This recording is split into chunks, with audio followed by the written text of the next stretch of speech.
Protests and rallies have taken place across the Mountain State, and today was no different.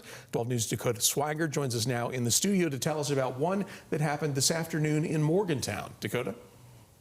Eric, 2 weeks ago, 6 clergy members were arrested outside of Senator Shelley Moore Capito's office for blocking access to the building. Today, some of those arrested, as well as a small group of other protesters, came back to continue their fight for answers. The group of about 15 people gathered outside the building and shared their 2 requests for Capito. First, a plan to help the most vulnerable due to Medicaid and SNAP cuts, and an open forum between Capito and her constituents. Those at the protest say they have reached out to Capito and her staff directly, but have not received the answers they're looking for in response to their concerns.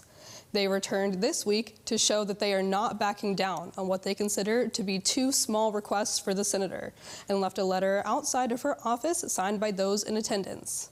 You know, people have different sort of political answers to this, but the reality is that our friends and neighbors and family members are going to be losing Medicaid, SNAP, and housing.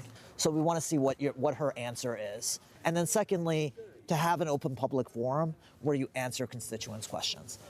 We have not gotten an answer on either of those 2 requests. And so we're continuing to put the pressure on until we get satisfactory answers. It's heartbreaking, the stuff I see with ICE going on and Customs and Border Patrol. But there's the violence we see, and there's violence we don't see, quiet violence of taking away things people need, food, basic health care. That's a violence too in my mind. So I wanted to be out here for these folks to just stand with them.